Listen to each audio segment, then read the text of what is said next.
Os gatos domésticos são um paradoxo. Eles vivem com as pessoas desde o início da civilização.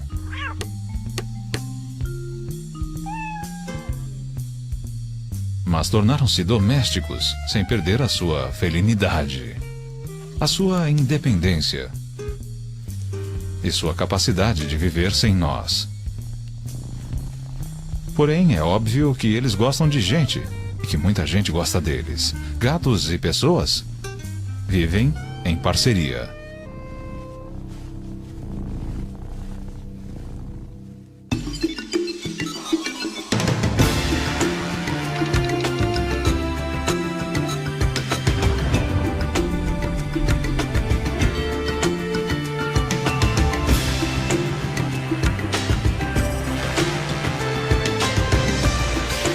O guia completo.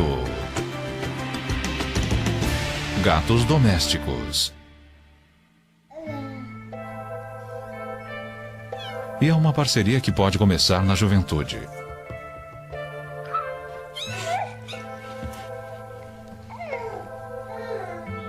Os gatos, porém, vivem menos que as pessoas e não podem se dar ao luxo de uma infância longa. Um bebê de 6 semanas, a mesma idade desses gatinhos, não consegue correr, pular e explorar.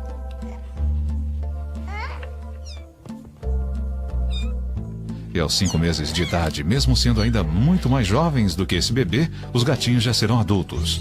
Mas por enquanto, a vida é cheia de aventuras.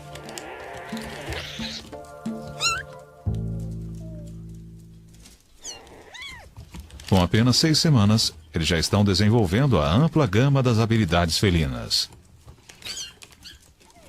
Só falta aperfeiçoar.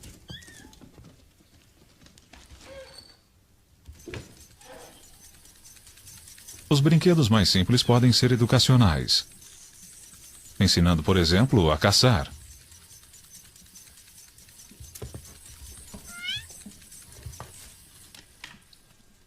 E o que é mais importante para um gato? A estreitar os laços com as pessoas. Se eles não fizerem isso agora, não o farão nunca mais. E crescerão selvagens. A convivência com as pessoas foi boa para os gatos. Com o aumento dos seres humanos, aumentaram também os gatos. Hoje existem cerca de 450 milhões de gatos no planeta, o que torna o gato doméstico a espécie felina mais bem-sucedida. E nem por isso eles perderam a sua independência. Gatos vivem tanto no centro do mundo dos homens quanto à sua margem. Um gato doméstico ainda tem todas as qualidades físicas herdadas de seus ancestrais selvagens: a elasticidade e a agilidade.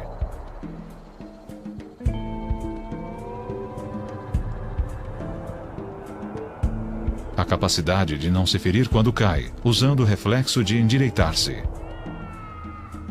É a valiosa habilidade de girar no ar e aterrissar, em segurança, sobre as patas acolchoadas.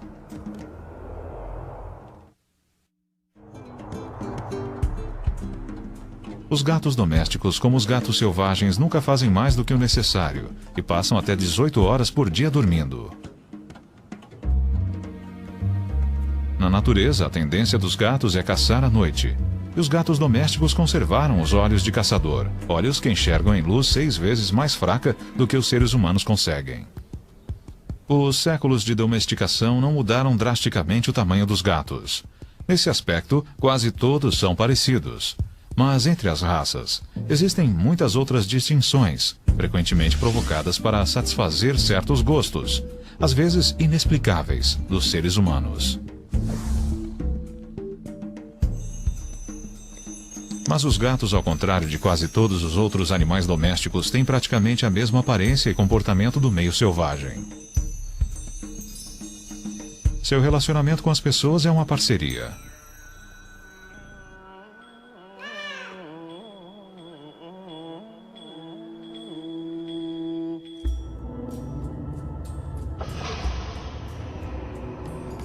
Uma parceria que remonta a quase 4.000 anos, a uma das primeiras civilizações do planeta, o Antigo Egito.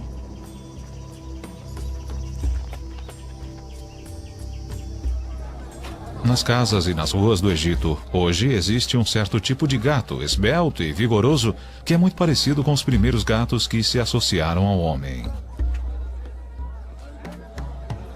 Esses poderiam ser gatos que os antigos egípcios criariam e, inclusive, adorariam.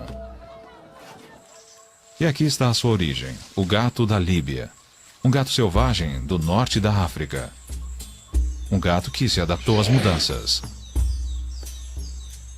A civilização egípcia cresceu com a invenção da agricultura. As pessoas começaram a guardar grãos, o que atraiu os roedores. E os roedores atraíram os gatos selvagens. Os gatos selvagens foram bem-vindos como caçadores e comedores de carniça. Assim, uma solução de convívio se formou entre os gatos e os agricultores. Com o passar do tempo, os gatos acabaram vivendo com as pessoas dentro das casas. A domesticação foi um acordo feito entre iguais. E nós nunca controlamos os gatos. No entanto, parece que até hoje nós não entendemos muito bem isso. Karen Overall é especialista em comportamento animal na Universidade da Pensilvânia. Nós não entendemos os gatos, o que é interessante, porque eles vivem com as civilizações humanas há milhares de anos. E parte do problema é que nós não domesticamos, entre aspas, ou desenvolvemos o gato como animal doméstico, como fizemos com o cão. Nós deixamos que eles ficassem conosco porque eles eram ótimos caçadores. Eles liquidavam os roedores e, portanto, controlavam as doenças. A peste negra foi extremamente limitada em algumas áreas porque os gatos matavam os ratos que carregavam as pulgas portadoras da doença. E nós queríamos que os gatos ficassem conosco, mantendo esse tipo de relacionamento sem toque. Mas nós nunca realmente trabalhamos e domesticamos os gatos para comportamentos específicos. Você não vê um gato conduzindo o gado como um border collie. Você não vai ver um gato de cego. Eles são companheiros fantásticos, mas não creio que alguém queira realmente depender de um gato para esse tipo de coisa. Eles são extraordinariamente inteligentes e mantêm toda a sua felinidade. Eles são totalmente individualistas e não damos a eles o devido crédito por isso.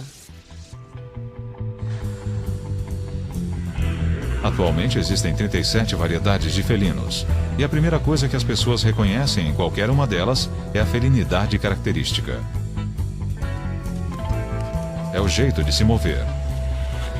A tendência de viver e caçar sozinho. O fato de que, ao contrário de outros carnívoros como os cães e ursos, eles se alimentam exclusivamente de carne. E as pessoas reconhecem essa felinidade porque os gatos convivem com elas. E são muitas vezes tão familiares quanto as outras pessoas.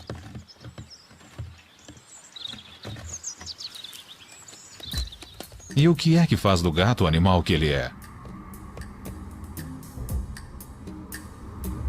O que lhe dá a sua graça e sinuosidade? A sua excelência como caçador? Começa com a estrutura básica. O esqueleto leve e flexível, porém resistente. A coluna inclui a cauda, que dá equilíbrio. E é o ponto central da incrível elasticidade do gato. Os discos entre as vértebras são mais espessos do que na maioria dos outros animais e as ligações entre os ossos são mais frouxas, aumentando a mobilidade.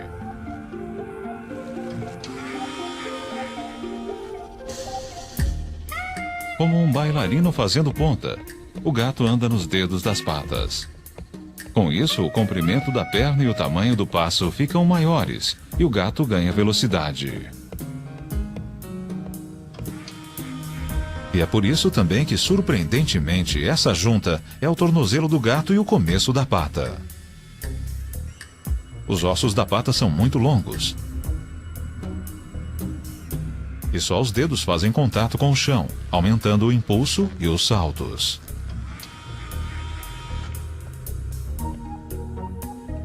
Parte do segredo da agilidade dos gatos está no desenho das suas espáduas. A clavícula fica livre e as omoplatas não estão ligadas ao esqueleto principal. Tudo se mantém unido através de ligamentos e músculos, permitindo que a espádua se mova livremente.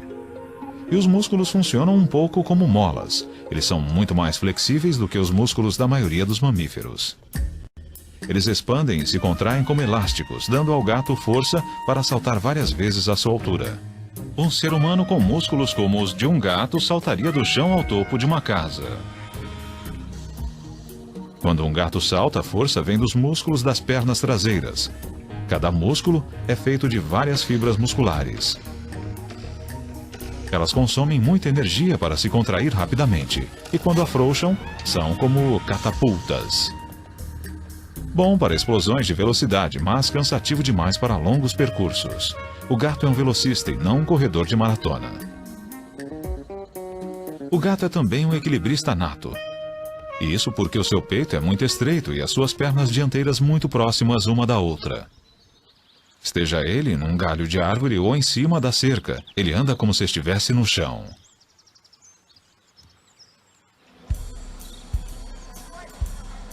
Desde que passaram a viver nas casas, os gatos nem sempre podem exercitar os seus talentos. Mas existem maneiras de transformar o interior de uma casa numa réplica surreal do mundo lá fora.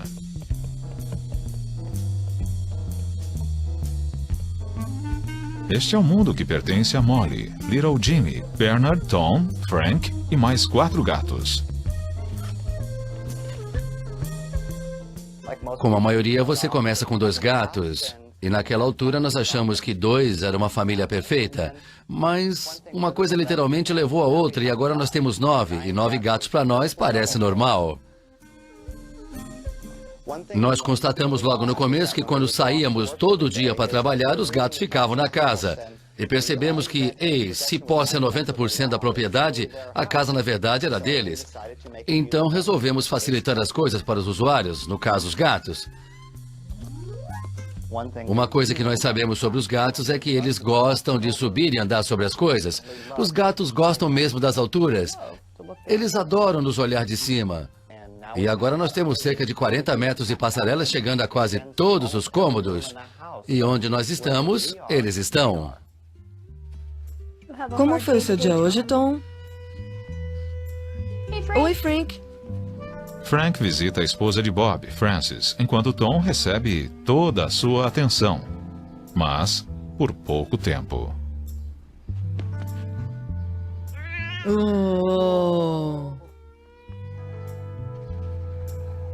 Nessa ancestral parceria entre pessoas e gatos, as pessoas extraem prazer na sua parte do acordo, e os gatos aproveitam um ambiente interno tão interessante e estimulante quanto o externo.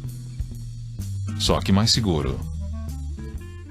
Nós fizemos uma passarela que fosse não só propícia e divertida para os gatos, mas divertida para nós também.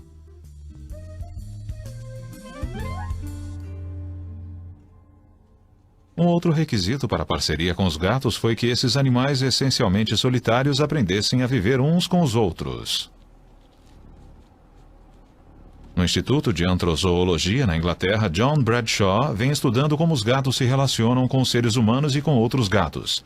Seu laboratório é o lar de 11 gatos que vivem num grupo coeso. Os gatos são frequentemente descritos como egoístas, em contraste com o cão, que é um animal muito mais leal. Mas eu não creio que os gatos tenham um conceito de lealdade. Eles veem a sua interação com as pessoas como uma parceria entre iguais, em vez de um relacionamento de subserviência. É claro que eles também são sociáveis. Eu acho que nós subestimamos os gatos nesse aspecto. Eles são muito sociáveis com as pessoas e podem ser sociáveis com outros gatos quando crescem no ambiente certo. Um estudo famoso sobre gatos criados soltos em fazenda, feito em 1977 pelo biólogo de Oxford, David MacDonald, mostrou quanto os gatos podem ser sociáveis. A equipe do professor MacDonald colocou radiotransmissores em 4 gatos e os acompanhou durante 1 ano. Praticamente todos os movimentos dos gatos foram registrados. Eram 3 fêmeas e 1 macho. MacDonald constatou que as fêmeas permaneceram perto da fazenda, num grupo íntimo e amigável. O macho passava 2/3 de seu tempo longe, perambulando, farreando e caçando ratos.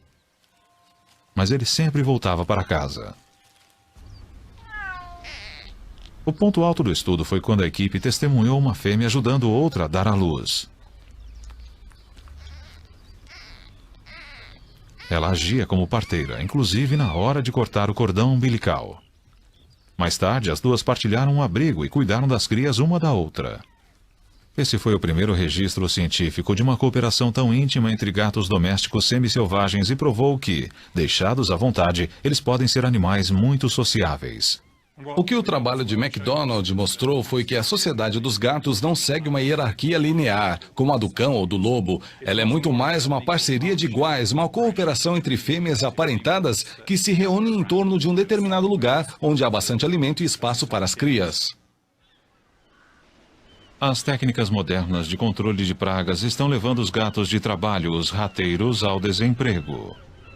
Mas ainda existem muitos lugares no mundo onde gatos semi-selvagens vivem juntos. Na ilha italiana de Stromboli, esses gatos estão em toda parte.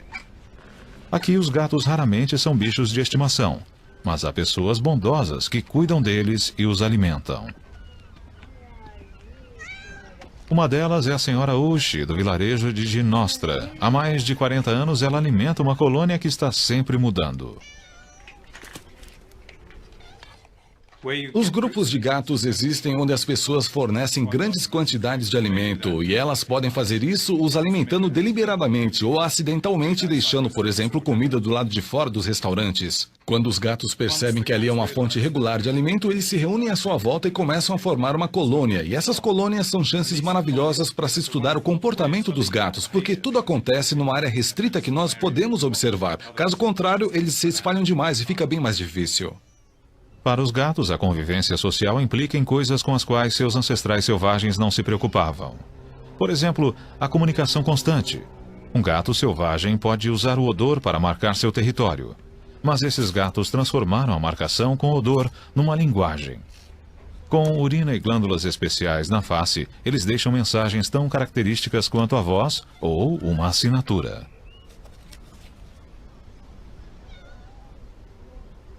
O olfato é altamente desenvolvido nos gatos. A membrana mucosa do focinho dos gatos, onde os cheiros são impressos, tem 2 vezes a área do seu correspondente humano. E logo abaixo há um segundo detetor de cheiros, o órgão de Jacobson. O gato aspira o ar pela boca e suas células especiais analisam as partículas. E o cheiro não é seu único meio de comunicação. Os gatos também se esfregam. Acreditamos que é um sinal muito importante na sociedade dos gatos e no relacionamento gato-ser humano. Os gatos tendem a se esfregar em outros gatos que são um pouco maiores ou mais ferozes. As fêmeas tendem a se esfregar no macho que elas queiram. Quando se esfregam em nós, eles estão reconhecendo que somos mais fortes. Não superiores, mas um pouco maiores. Eles mostram algum tipo de deferência para reconhecer que somos maiores, mas eles ainda querem ser amigáveis. E há o ronronar. O ronronar parece que é o convite a algum tipo de atração e também ao contato físico. Os gatos ronronam quando estão satisfeitos e querem a companhia de outro gato ou do dono, ou quando estão com muita dor. Por exemplo, um gato atropelado. Parece bizarro porque as pessoas associam ronronar com prazer, mas não se trata de prazer, e sim de querer atenção. Eles estão tentando conseguir ajuda naquela situação em particular. O gato ronrona vibrando as cordas vocais externas e parece que cada gato tem uma frequência específica. Uma das coisas que nós descobrimos observando os gatos nas fazendas e em outros lugares é que eles são bem quietos. A menos que haja uma briga ou alguma coisa acontecendo, os gatos não fazem muito barulho. Uma das coisas que eles menos fazem é miar. E nós achamos que isso acontece porque o gato aprende a miar. Ele aprende que o ser humano responde bem a vocalizações. Nós somos uma espécie conversadora, por assim dizer. E, portanto, um gato descobre que a melhor maneira de conseguir a atenção do dono é fazendo barulho. Feito isso, ele indica usando algum tipo de linguagem corporal o que é que ele quer, comer, sair ou o que for. Os gatos têm os mesmos sentidos que os seres humanos, mas eles funcionam de maneiras diferentes. Os sentidos de um gato evoluíram principalmente para ajudá-lo a caçar. Mesmo um gato de vida mansa, como o mango, tem todas aquelas percepções aguçadas de caçador. Por exemplo, os olhos na frente da cabeça. Quando o mango olha para alguma coisa, cada olho capta uma imagem ligeiramente descentralizada. O cérebro faz a centralização, gerando uma imagem tridimensional. E Mango então sabe qual é o tamanho do objeto e a que distância ele está. Proporcionalmente ao tamanho de sua cabeça, Mango tem olhos muito maiores do que os nossos. Eles recebem mais luz. E ele enxerga tão bem na semi-escuridão quanto em pleno dia. Os olhos de Mango são tão sensíveis que precisam de pupilas capazes de restringir a luz de uma maneira que as nossas pupilas redondas não conseguem. As pupilas dele se fecham quase que totalmente numa fenda. E quando a luz diminui, elas se abrem ocupando uma área de olho proporcionalmente muito maior do que as pupilas humanas. Mango não enxerga na escuridão total, mas ele vê com muito menos luz do que os seres humanos. Os gatos têm uma camada de células chamada tapetum lucidum no fundo do olho. A luz que passa pela retina sem ser absorvida é refletida de volta, dando aos receptores uma segunda chance de captá-la. Isso aumenta a eficiência dos olhos de Mango em 40%. E para aumentar ainda mais a eficiência, os gatos têm mais células fotossensíveis que funcionam melhor com menos luz. Com tudo isso, Mango consegue ver em luz 6 vezes mais fraca do que o seu companheiro humano consegue.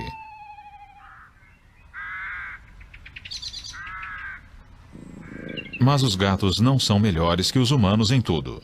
Mesmo que ele pudesse ser ensinado, Mango jamais conseguiria ler. Seus olhos não são bons para os pequenos detalhes e ele vê uma página impressa como uma folha cinza.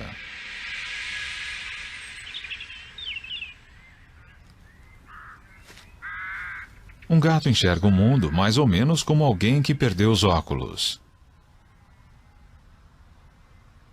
E o gato também não vê cores muito bem. Os gatos sacrificaram os detalhes e as cores para enxergar melhor à noite. O mundo de cores dos gatos é desbotado. Eles enxergam um pouco de amarelo, de verde e de azul. Mas algumas cores, como o vermelho, eles veem como cinza ou preto. Outra ferramenta de caça importante é a audição. Mango consegue virar as orelhas, além da cabeça. Isso ajuda a localizar um som. Os ouvidos afunilados canalizam e amplificam os sons como um megafone. Os gatos ouvem sons que as pessoas não ouvem. Os sons mais agudos, como os guinchos de um rato.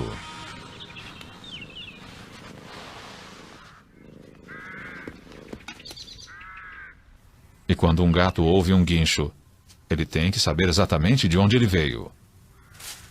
Conforme a intensidade relativa do som em cada ouvido, o gato automaticamente vira a cabeça na direção certa. Os gatos também são muito bons para detectar movimentos, mas quando se aproximam da presa, eles precisam usar o sentido do tato. Esse tipo de jogo dá a Mango a chance de exercitar a rotina de uma caçada. Ele usa até os bigodes para sentir a pena.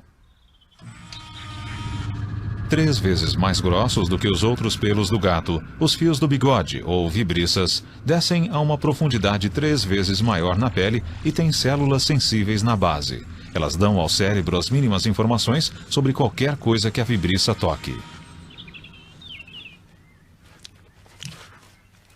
As patas da frente também são super sensíveis e servem para explorar coisas novas e testar alimentos. As almofadas das patas sentem a velocidade do que passa sobre elas. A informação vai das patas ao cérebro com velocidade de corrente elétrica. Um gato consegue aprender muito sobre alguma coisa simplesmente alisando ou tocando de leve. Os sentidos dos gatos foram aperfeiçoados para caçar, mas eles também são úteis no acasalamento. Quando uma fêmea está pronta para procriar, ela libera odores que são percebidos pelo órgão de Jacobson no nariz do macho.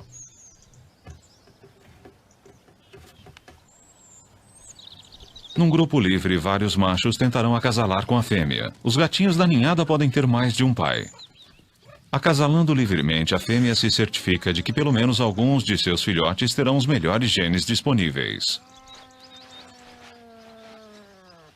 Essa é também uma estratégia para manter a paz. Como nenhum macho terá certeza de quais dos filhotes são seus, é menos provável que ele machuque ou mate algum deles.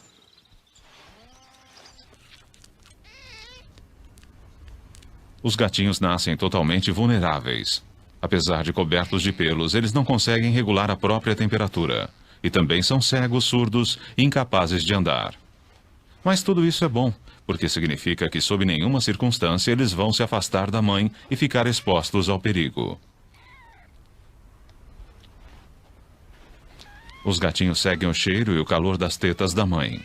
E mamam até 8 horas por dia.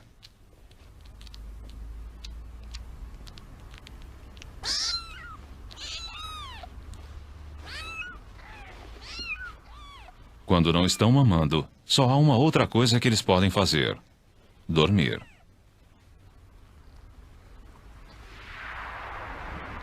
A passagem do nascimento à maturidade pelos padrões humanos é muito rápida, mas para os gatinhos ela deve parecer lenta. Esse tem 10 dias de vida. Ele enxerga um pouco, mas a sua visão ainda está embaçada e vai continuar assim nas próximas 3 semanas. Nessa idade, não é fácil para o gatinho se locomover. Ele caminha devagar e abaixado para manter a estabilidade.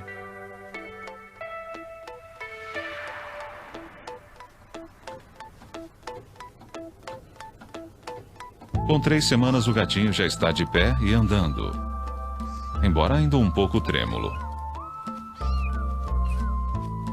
Ele ainda não caminha na ponta dos pés como um gato adulto. É uma postura que leva algum tempo para ser aperfeiçoada. Mas, ganhando confiança a cada dia, os filhotes demonstram a necessidade crescente de explorar e brincar. Uma semana mais tarde, a brincadeira está mais animada. Já límpida, a visão é melhor e os gatinhos começam a usar a cauda para ganhar equilíbrio. Com 5 semanas, o gatinho começa a controlar a maior parte das coisas que fazem dele um gato. Seu andar já é mais como o de um gato. Sua audição direcional começa a funcionar. E a visão melhora a cada dia.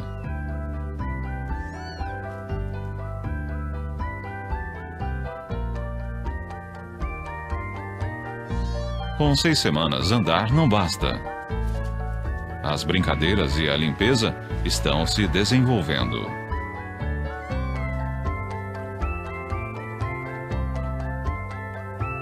Com 8 semanas de idade, apenas 2 meses depois de nascer, esse é um gato jovem, porém completo.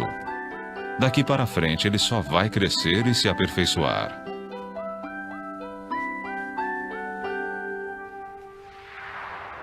O padrão de desenvolvimento é praticamente o mesmo para todos os tipos de felinos. Mas os gatos domésticos têm mais um aprendizado importante.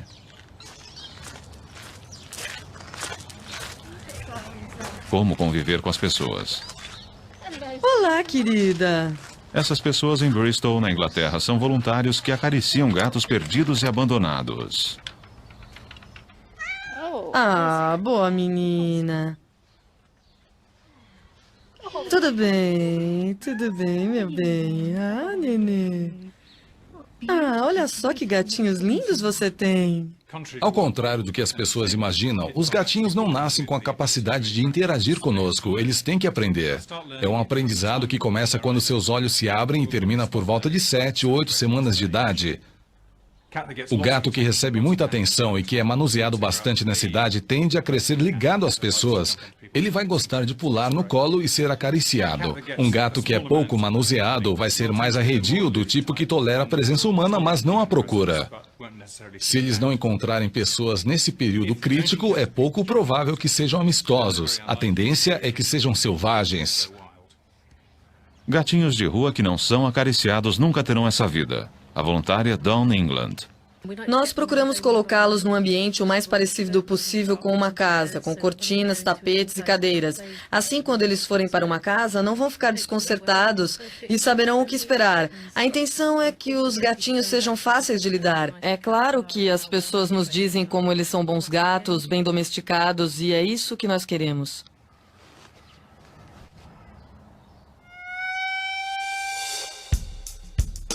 Tecnicamente, os gatos domésticos e os selvagens são da mesma espécie.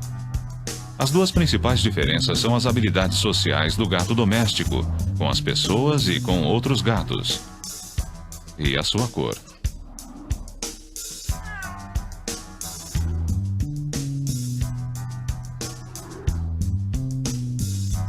O gato doméstico não precisa de camuflagem. E livre desse requisito, o pelo rajado dos ancestrais, conhecido como tabby, deu lugar a quase todos os padrões e cores que um animal pode ter.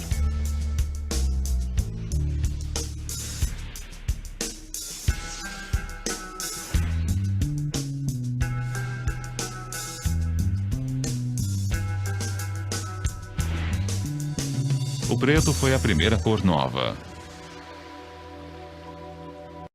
Há cerca de 2.500 anos, os fenícios conseguiram contrabandear gatos do Egito e usar como rateiros nos navios.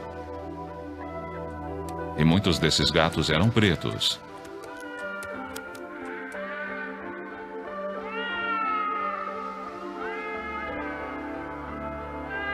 Negociando pelo Mediterrâneo, os fenícios montaram colônias em vários lugares,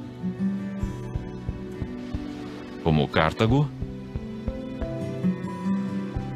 e Gades, que hoje é Cádiz, na Espanha.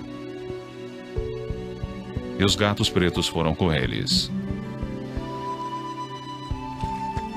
Com o tempo, os gatos se instalaram em toda a volta do Mediterrâneo. Os ancestrais dos gatos pretos que hoje perambulam por Veneza provavelmente vieram de navios fenícios.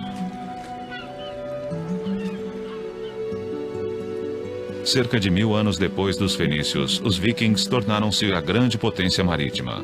Seus navios também tinham gatos, mas eles preferiam red tabbies, de listras avermelhadas. Essa é uma cor que parece ter surgido na antiga Turquia. Com os navegantes vikings, os red tabbies subiram e desceram os rios da Europa e chegaram até a sua Escandinávia natal.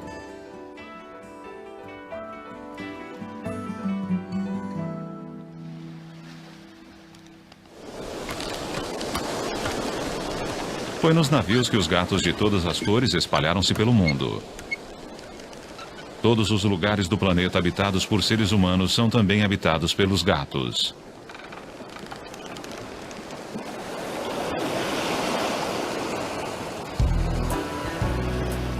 E onde os gatos foram à Terra, sua vida misturou-se à nossa. Esta é Miami, na Flórida, a sede de uma das exposições de gatos mais chiques dos Estados Unidos. Esses não são gatos domésticos criados ao acaso. São gatos de raça, concorrentes caros, trazidos aqui para ganhar prestígio e prêmios para os donos.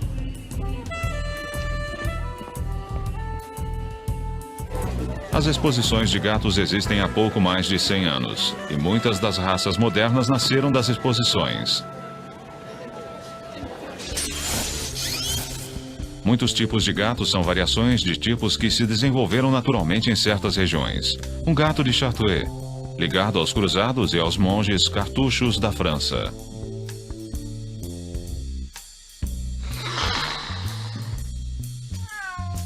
O Angorá, que remonta à antiga Turquia. De lá para cá ele mudou pouco e deu origem ao peludo gato persa.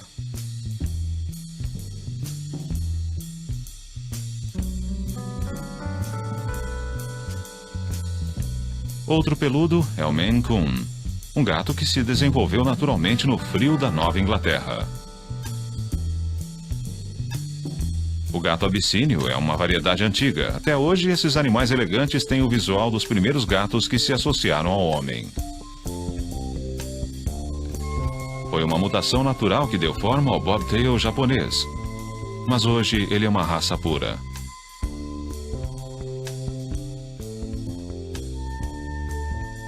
O Ossecat machetado parece um gato selvagem, mas ele foi criado para ter essa aparência. O Crow americano, com suas orelhas estranhas, descende de uma mutação descoberta em 1981. O Cornish Rex, com seu pelo encaracolado, também é recente. Ele remonta a uma mutação numa ninhada de gatos de fazenda há 50 anos. O Siamês. Elegante e inteligente, é um dos gatos de raça preferidos no mundo todo.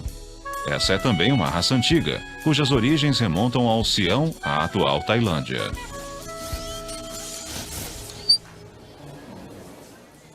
Um dos gatos mais divertidos que eu tive o prazer de tratar neste fim de semana foi esta Tabby Marrom. O que eu mais gostei nesta gata foi a fantástica harmonia da cabeça, o focinho curto, o crânio arredondado e a expressão linda, linda, mesmo que ela esteja um pouco para o selvagem. Campeão da exposição, melhor gato da exposição! Os gatos são diferentes de todos os outros animais domésticos porque eles não são criados para um propósito particular, apenas para satisfazer os vários gostos humanos. E quando mudam os gostos, mudam os gatos.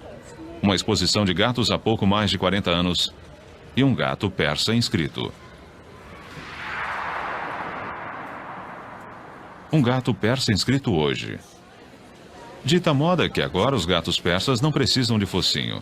E no processo de achatar o focinho, os criadores acabaram obtendo um animal com dutos lacrimais distorcidos e olhos que choram sem parar. O siamês atual, uma tentativa de recriar o que os ocidentais consideram um visual oriental. Um animal magro e frágil, com problemas de saúde e reprodução. Há 40 anos, um concorrente siamês era mais parrudo do que os de hoje, mas ainda era mais elegante e exótico do que os gatos comuns.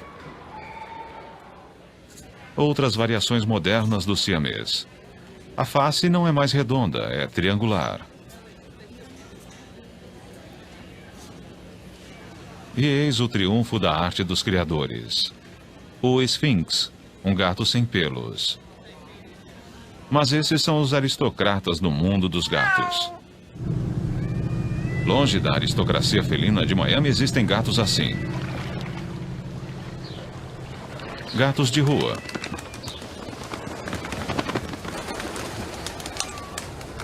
Eles são gatos domésticos que voltaram a ser selvagens e suas crias. Eles vivem em colônias à margem das nossas vidas e, para sobreviver, dependem um do outro e das esmolas humanas. Vem, neném. Vem, gatinho. Oh, vem, neném. Nos Estados Unidos deve haver 60 milhões de gatos vivendo assim. Algumas cidades têm programas de esterilização de gatos de rua. Aqui em Orlando, na Flórida, fica a sede do CARE, um grupo de atendimento aos gatos. Connie Graham e Barbara Logan capturam e levam gatos para a castração. Eu estou mesmo querendo um macho amistoso, bege e branco. Que idade você acha que ele tem? Mais ou menos um ano. Muita gente acha que seria melhor sacrificar, matar esses gatos de rua. E é isso que vem sendo feito há anos. O grande problema é que isso não funciona. Existem mais gatos de rua do que nunca por aí. Ninguém sabe quantos. É impossível contar. Mas as estimativas são de milhões, dezenas de milhões. Esses gatos eram os bichos de estimação de alguém. E as pessoas se mudaram e os deixaram para trás, não quiseram mais. Se cansaram deles e os jogaram em algum lugar. E os gatos que não foram castrados ou esterilizados acabam encontrando outros gatos também férteis e começam a procriar. E o que começa com 1, 2 gatos, de repente é uma colônia de 20, 40. Numa área em que foram postas armadilhas para o nosso programa, foram pegos mais de 80 gatos, numa única área, o que é incrível. Em teoria, uma gata pode gerar milhares de descendentes. É claro que causas naturais impedem que isso aconteça, mas para todos seria melhor que as gatas de rua não procriassem nunca. Os gatos nem sempre são animais fáceis de se apanhar. Mas em Orlando, em todo o condado de Orange, organizações como a CARE apanham quantos puderem. Sempre com reforço por perto e sempre preparados para não estressar o animal. Na clínica de esterilização, chegam gatos de todos os cantos da cidade. Até filhotes. Espera-se que eles logo encontrem um lar amoroso.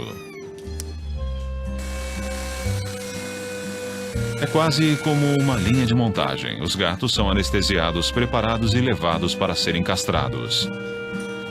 É eficiente e indolor.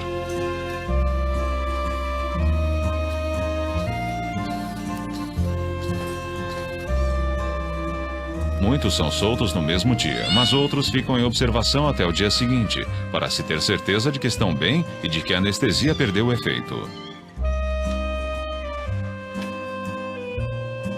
A maioria volta para a colônia de onde veio e continua sua vidinha. Você está em casa, pequenino. Sabe onde está? Voluntários fazem visitas periódicas e levam comida. Ah, que bom menino. Bom menino.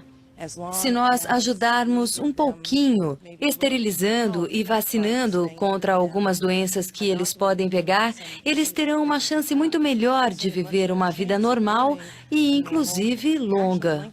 Nós não acreditamos que mortos eles estariam melhor. A vida é preciosa e a morte é uma coisa que todos temos que enfrentar. Mas a morte desnecessária é uma coisa que queremos evitar. Provavelmente não haveria tantos gatos de rua se as pessoas entendessem melhor os gatos e o que é preciso para tê-los. Classe, eu tenho o prazer de trazer hoje um convidado especial. O nome dele é E como os Hector. gatinhos aprendem sobre as pessoas, as crianças precisam aprender sobre os gatos. Quem tem um gato em casa? Ótimo, Roberto e Alexis têm gatos em casa. Como é o nome do seu, Roberto? Tico. Alexis, qual é o nome do seu gato? Fluffy. Fluffy. Bom, o Hector vai entrar com 3 gatos especiais. E nós vamos acariciá-los, vamos aprender seus nomes e chamá-los. E vamos aprender coisas especiais sobre eles. Prontos? Pronto! Ótimo! Em Miami, Hector Castaner e seus gatos, conhecidos como Buster e a equipe F, levam a mensagem às escolas. Veja o que eu trouxe hoje. Ai, que lindinho! Este é o Flashback. Este é o Buster. Eu quero Buster! Sim, senhor, Buster. Vem, Buster, vem. Qual é o nome dele? Fale com ele, fale com ele. Eu quero segurar no Buster! Eu quero segurar no Buster! Eu quero brincar com ele. Esse gato está ajudando as pessoas a ajudar os gatos. E existem gatos que ajudam pessoas a ajudar pessoas. Marilyn, acho que encontrei as amostras que estávamos procurando dos guepardos do norte da África. Que bom! Stephen O'Brien, do Instituto Nacional do Câncer. Nós nos interessamos pelos gatos há cerca de 15 anos, quando percebemos que existe uma série de doenças que são fatais nos seres humanos e também nos gatos. Foi no final da década de 80 que a versão felina do vírus da AIDS foi descoberta. E nós tivemos a curiosidade de saber se o vírus que estava causando a doença semelhante à AIDS nos gatos domésticos havia atingido alguma outra espécie de felino. Talvez estivéssemos no início de uma epidemia que iria dizimar todos os felinos, como as populações humanas estavam sendo dizimadas onde surgiram epidemias de AIDS. Era uma perspectiva horrível. 36 espécies de felinos no mundo, quase todas já em risco de extinção. E agora ameaçadas, por incrível que pareça, pela AIDS. Mas quanto mais amostras de sangue de várias espécies de felinos o Instituto coletava, mais parecia que havia algo além nessa história. O que nós descobrimos foi exatamente o que não esperávamos, ou seja, que virtualmente todas as espécies de felinos do planeta tinham algum nível de infecção e exposição à versão do vírus que causa AIDS no gato doméstico. Mas a diferença é que esses felinos, os felinos selvagens, pelo menos os que examinamos, não estavam adoecendo. Eles não desenvolveram a deficiência imunológica e isso era um mistério. O que aconteceu com alguns desses felinos foi que eles desenvolveram defesas genéticas contra uma doença fatal, como o vírus da AIDS. E entender isso nesses felinos pode nos levar a descobrir um tipo semelhante de mecanismo genético natural nos seres humanos. Como companheiros, gatos e seres humanos têm uma história de talvez 4.000 anos. Mas nessa ligação há muito mais do que companheirismo. Ambos são mamíferos e ambos têm uma herança genética comum. Será que os gatos vão ajudar a revelar uma cura genética para a AIDS humana? Em 1996, nós tivemos a sorte de descobrir o primeiro gene que realmente causava uma resistência genética à infecção pelo HIV. E isso nos levou a uma meta, por assim dizer, de novos remédios que imitem os efeitos dessa resistência genética natural a uma doença infecciosa fatal. Matando os ratos. Os gatos levam o crédito de ter restringido a peste negra. Será que estudar os seus genes vai ajudar a deter uma doença que, em certas partes do mundo, já atingiu proporções epidêmicas? Afinal, os gatos são nossos velhos amigos. Eles chegaram ao mesmo tempo que a civilização. E de todos os animais que domesticamos, são os únicos com os quais não temos um relacionamento de senhor e subordinado. Os gatos escolheram ficar conosco, e nós vivemos com eles, dentro das nossas casas. Por uma única razão: nós gostamos deles, e eles gostam de nós.